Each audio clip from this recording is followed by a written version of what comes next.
Does cash flow really matter when buying investment properties? Today, I'm going to do this topic because I've seen recent videos where people talk about that cash flow doesn't matter. This is absolutely foolish thinking, and I want to address this. Cash flow is like running an engine on extremely low oil or no oil. It can lead to serious damage and even failure. When an engine runs on low oil, friction starts, heat and pressure start, and eventually there is a seizing of the engine. The same thing with investment properties.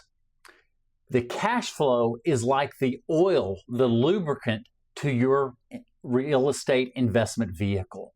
If you don't have enough or none at all, eventually problems are going to happen, and there is a high potential and probability for your investment vehicle to seize up like an engine. Today's topic, we're going to be talking about those things. Your investment property is the engine that makes your financial vehicle go. The oil, which is the excess cash flow, is what keeps it running and keeps it running in top shape. Today, we're going to discuss this topic and all the areas around why cash flow matters and the advantages and what it does for your financial vehicle. Let's get going. There are three principles I want to discuss today of why cash flow matters. Number one, and the most important, is that cash flow protects the asset. It is the lifeblood to your property, positive cash flow. But in that, what I've seen a lot of the investors do is they don't include all the expenses into that property.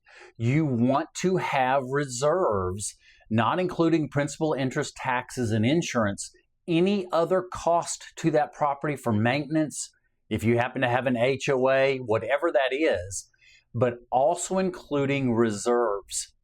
On typical properties, you want to hold back 15% for vacancy, for maintenance, and for long-term repairs.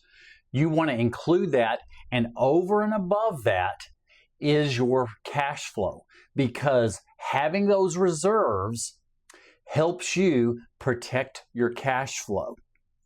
Number two is it must be great cash flow.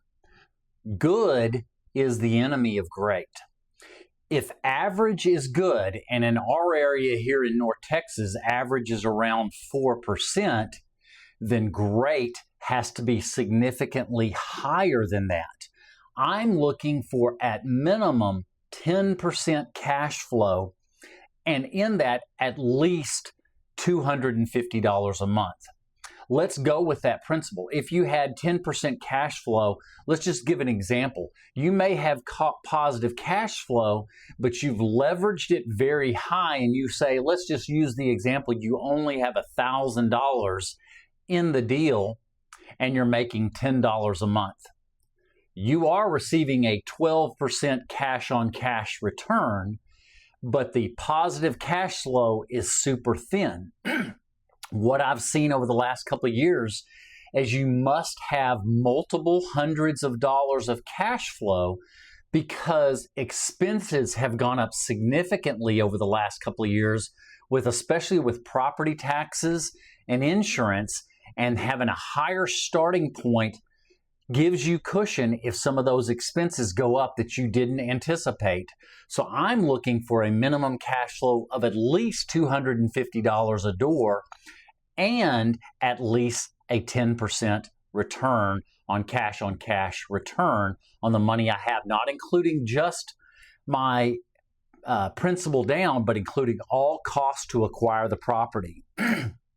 So those are the two goals within the number two goal of must have great cash flow, is a high percentage and a high dollar starting point. The number three, the final one, is you have to hold your money accountable. If you're buying investment properties, that don't have positive cash flow, you are not holding your cash that you invest in it accountable. If it's receiving a negative return and your only return is appreciation and principal pay down, I would say you're not reaching optimal returns.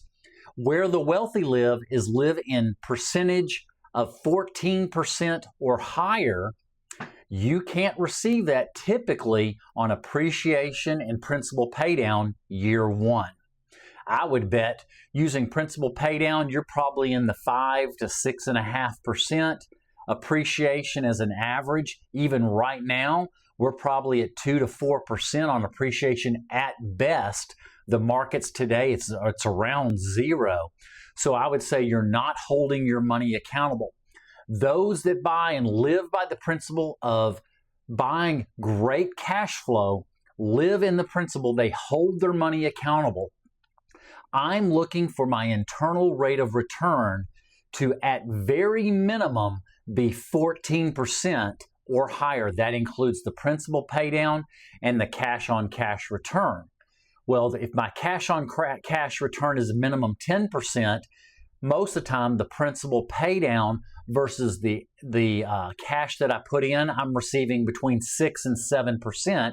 So I'm hitting an internal rate of return of between 17, sometimes 18% on my return based on my cash on cash and the principal paydown. I'm living, holding my money accountable. I'm not even including the appreciation or the forced appreciation of buying the properties or building the properties right. Those are just two of the ways you make money. Cash flow matters every time. History is littered with people that didn't believe in that oil of their engine being positive cash flow, and their property engine seized up, and you can see broken down lives on the highway of wealth not having positive cash flow. Till next time.